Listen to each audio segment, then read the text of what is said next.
The dust of Redemption Gulch tasted of rust and regret. It coated the tongues of the righteous and the damned alike, a fine red powder that settled on every windowsill, every prayer book, and every forgotten grave. For 10-year-old Ilara, it was the only seasoning she had ever known. She was a creature of this dust, a wisp of a girl with eyes the color of a stormy sky, and hair the shade of sun-scorched straw. An orphan, a stray, a ghost who haunted the edges of the town, visible only when someone needed a floor scrubbed or a pot emptied for a penny that couldn't even buy a stale biscuit. She slept in the abandoned livery, curled in a dusty corner with a threadbare blanket that was her only inheritance, a fragile shield against the cold indifference of the world. The day the world ended and began anew started with a scream. It wasn't a scream of pain, but of vicious, triumphant cruelty. Sheriff Brody, a man whose gut strained the buttons of his uniform and whose heart was a shriveled raisin, had dragged a man into the center of town and chained him to the public whipping post. But there would be no whipping. That would have been too quick, too merciful.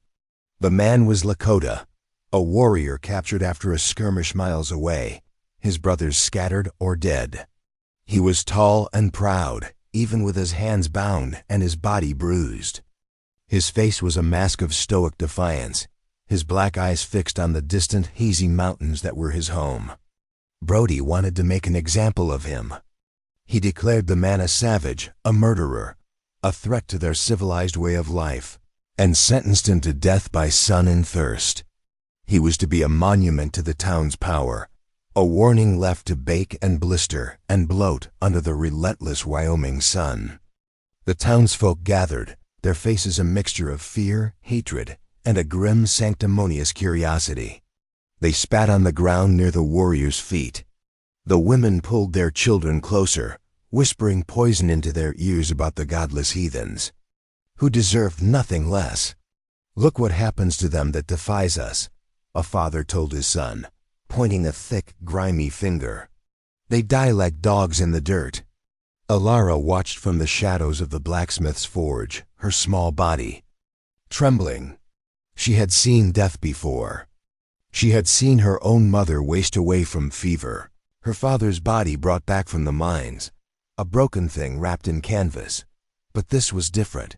This was a performance. A slow, deliberate, public strangling of a man's life and spirit. The first day, the warrior stood tall, his gaze never wavering from the mountains. The sun beat down, turning the metal of his shackles into branding irons. His skin, the color of rich earth, began to tighten and crack. He did not cry out. He did not beg. A profound, unbreachable silence was his only weapon. Ilara, hidden, felt his silence in her own bones. It was a language she understood. It was the silence of her own lonely nights, the silence of her own gnawing hunger. By the second day, his proud posture had begun to sag. His head hung, and his breath came in ragged, shallow rasps. His lips were swollen and split, a roadmap of agony. The flies, black and buzzing, had begun to gather, feasting on the sweat and blood that trickled from his wrists. The townspeople still watched, but their initial excitement had curdled into a kind of weary impatience. They wanted the show to be over. They wanted the body gone, so they could go back to pretending their town was a place of godliness and order. That evening, a storm rolled in, a violent, theatrical display of lightning and thunder that promised rain but delivered only wind. The wind whipped the dust into a frenzy, stinging Ilara's eyes as she watched the warrior shiver, his body racked with a cold that had nothing to do with the temperature. It was the cold of life leaving the vessel. She knew it. She had felt it radiate from her mother in her final hours. That night, Ilara could not sleep. The man's silent suffering was a scream in her soul. She clutched her thin blanket, the one her mother had woven, the only soft thing in her hard life. It smelled of wood smoke and her own lonely tears. She thought of the warrior, alone in the dark, chained and freezing as his life bled out into the uncaring dust. The whispers of the town echoed in her ears. Savage, dog, heathen, but all she could see was a man. A man who was cold, a man who was dying. Something inside her, a small fierce ember of defiance that the world had not yet managed to extinguish, flared into a flame. She could not save him. She could not give him water or break his chains. But she would not let him die alone and unmourned in the cold. She would not let the town's hatred be the last thing he knew. Before the first hint of dawn, when the sky was a bruised purple and the town was wrapped in a drunken, exhausted slumber, Ilara crept from the livery. The blanket was clutched in her hands, a small, pathetic offering against an ocean of cruelty. The wind was still sharp, cutting through her thin dress. She was a shadow moving through other shadows, her bare feet silent on the packed earth. The center of town was a stage of death, stark and horrifying in the pre-dawn gloom. The warrior was a slumped silhouette, barely recognizable as human. He was no longer shivering. A terrible stillness had fallen over him. Her heart hammered. Against her ribs, a frantic drumbeat of fear and resolve. Every instinct screamed at her to run, to hide, to save herself. Sheriff Brody had promised a beating to anyone who offered the prisoner so much as a drop of water. But her feet kept moving forward, drawn by a force stronger than fear. It was empathy. It was the simple, profound, and dangerous recognition of another's pain. She reached the post. The man's head was bowed, his long black hair obscuring his face. She could hear the faint, almost imperceptible whistle of his breath. He was still alive, just. She stood on her tiptoes, her small hands trembling as she reached up.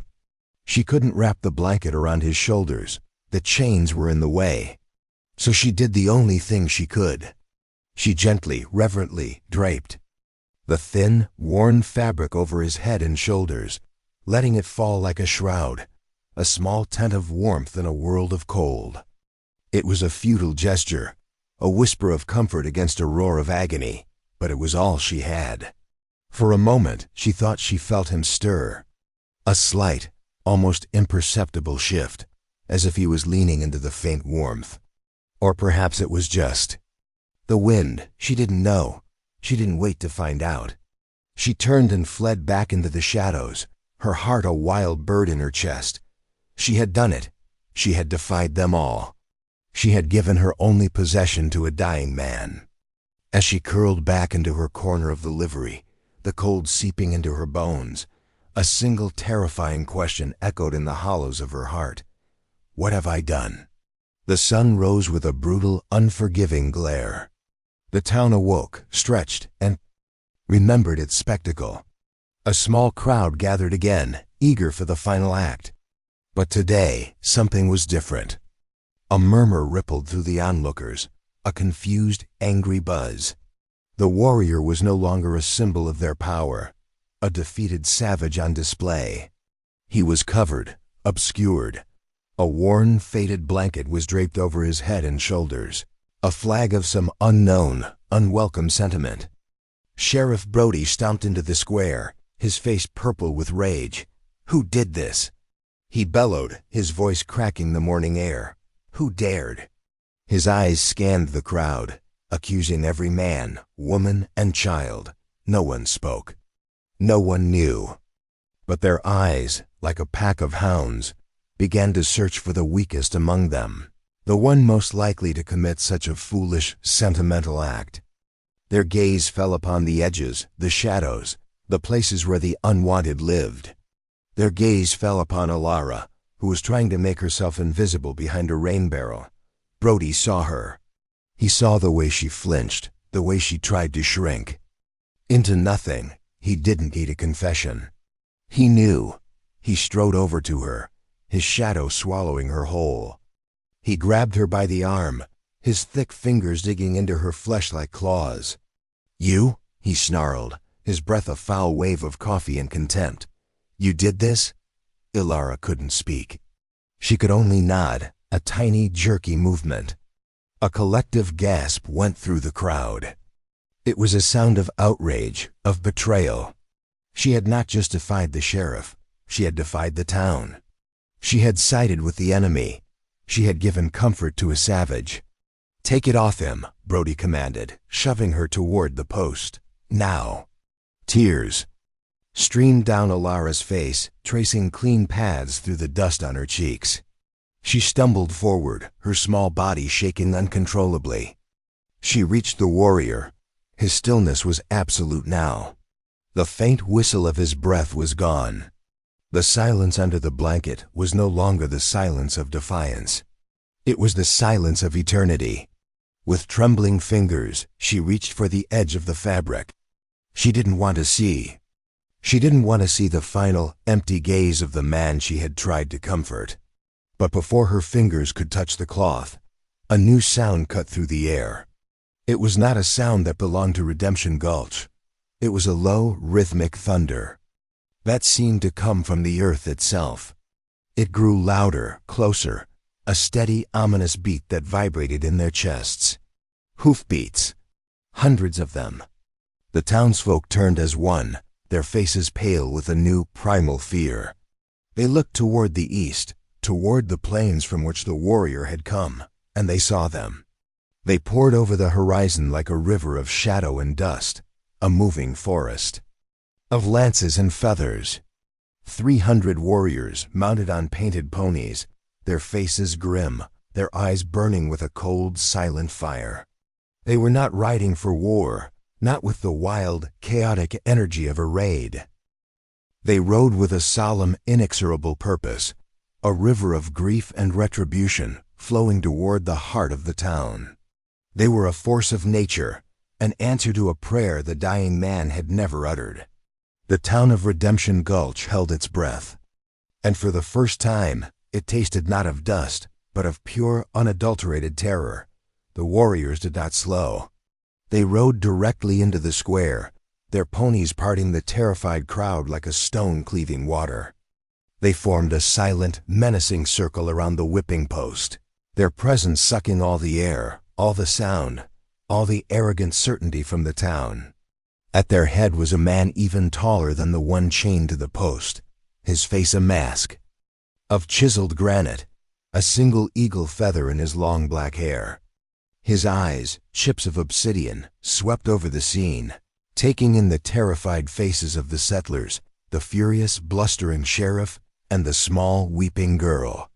Then his gaze fell upon his brother, slumped and still, and the faded, worn blanket that covered him. The world seemed to stop. The wind died. The buzzing of the flies ceased.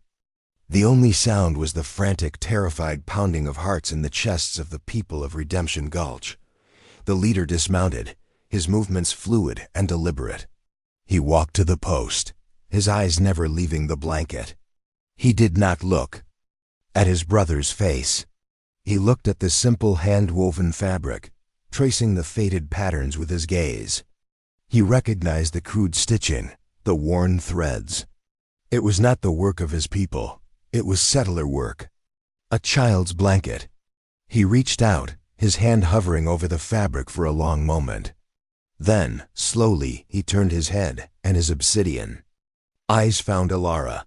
He saw the tear tracks on her dusty cheeks. He saw the terror in her eyes, but beneath it, he saw something else. He saw the same defiant empathy that had led her to commit this small, impossible act of grace. He saw that she was not one of them. Sheriff Brody, finally finding his voice, puffed out his chest. "This is my town," he blustered, his hand hovering near the pistol on his hip. This prisoner was a murderer. He was sentenced according to our law. The warrior leader did not even glance at him. It was the most profound dismissal Brody had ever experienced, a complete and utter erasure of his authority, his power, his very existence. The leader spoke, his voice low and resonant, not in the guttural tongue the settlers expected, but in clear, precise English, each word a carefully chosen stone dropped into the silent pool of the town square. "He was my brother," he said, his gaze still fixed on Alara. His name was Keem, which means secret thunder. He was not a murderer. He was a father, a husband, and a protector of our people. You did not kill a savage. You killed a man. He took a step toward Alara. The crowd flinched back. The girl stood frozen, a tiny, terrified statue. The warrior knelt before her, bringing his face level with hers. The scent of leather, sage, and the open plains washed over her. His eyes were not filled with the hatred she saw in the faces of the townsfolk. They were filled with a deep, bottomless sorrow, a grief so profound it seemed to have the weight of the mountains themselves. You, he said, his voice softer now, a current of awe running through it. You covered him. You gave him your warmth when these people gave him only their coldness. He reached out and gently touched the sleeve of her dress. Why? Ilara found her voice, a small trembling whisper. He was cold, she said, the simple, honest truth of it. He was alone. A tremor went through the warrior's powerful frame. He closed his eyes for a moment, and when he opened them, a single tear traced a path through the dust and paint on his own cheek. He understood. In this place of brutal casual cruelty, this small starved child had been the only human being. She had performed the last rite. She had honored the spirit of his brother when no one else would. He rose to his full height and turned to face the town. His voice was no longer soft. It was the rumble of an avalanche, the crack of lightning. You wish to see a savage? He roared, and the entire town flinched as if struck.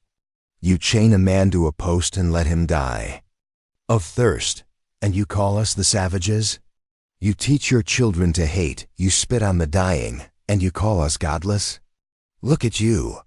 Look at what you are. His warriors raised their lances as one, a forest of sharpened points glinting in the sun.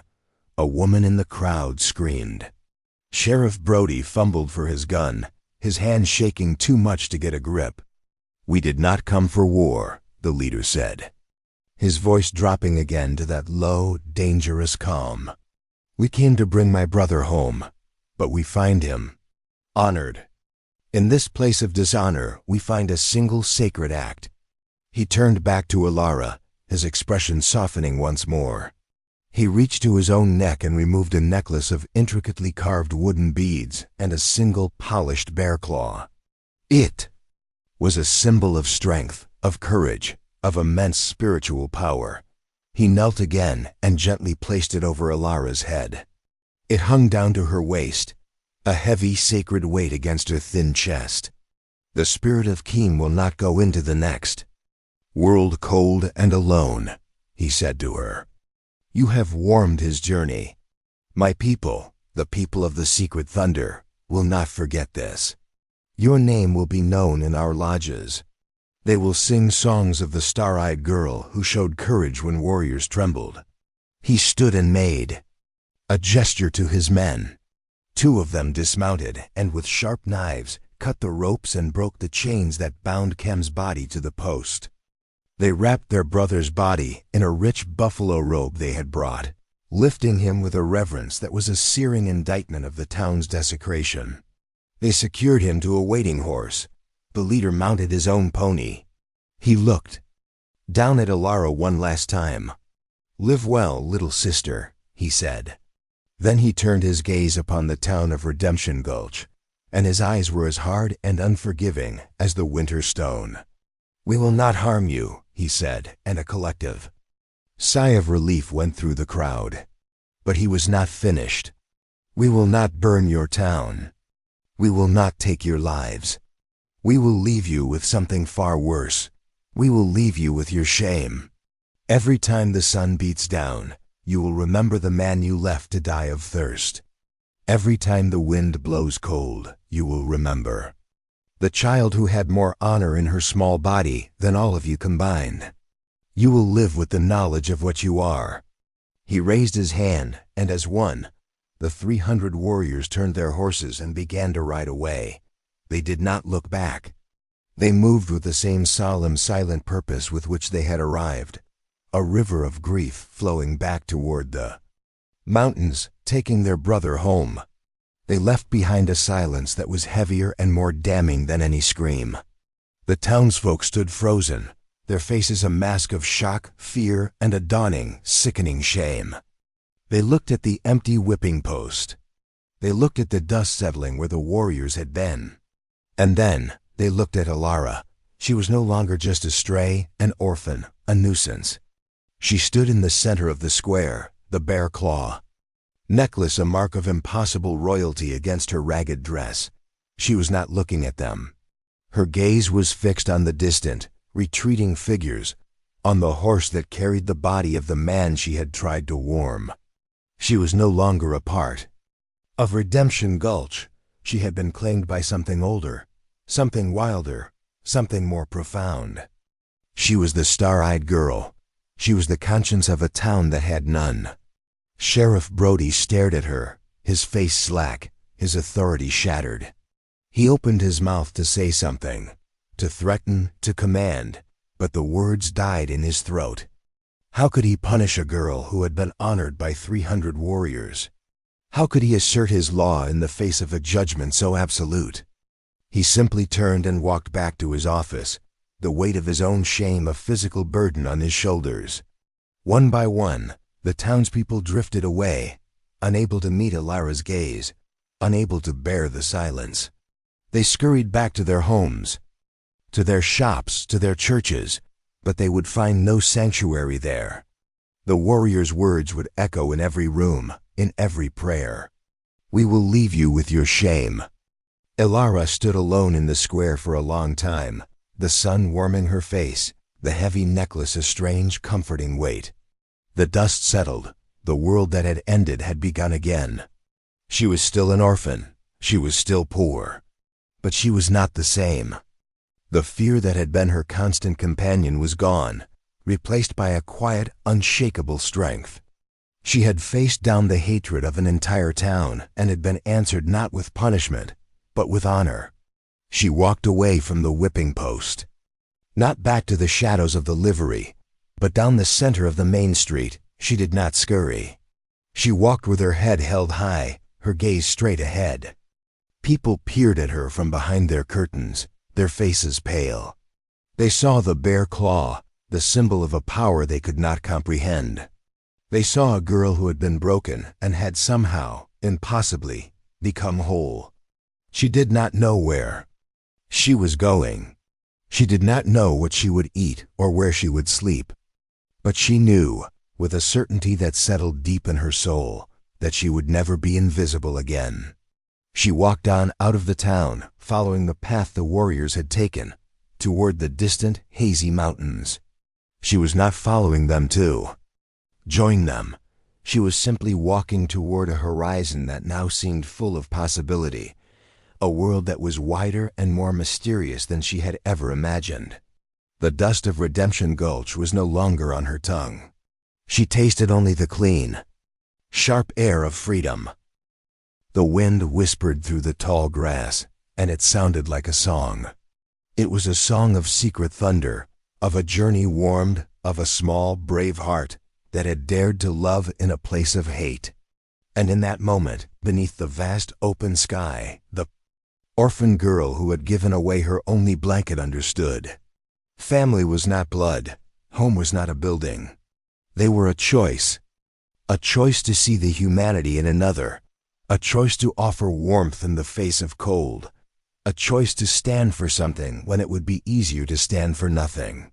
She had made her choice, and it had set her free. The scars of her past were still there, but they were no longer just marks of pain. They were the roadmap of her redemption, the story of how a broken girl in a broken town found her soul by honoring another's, and that, she knew, was a story that would be whispered on the wind forever.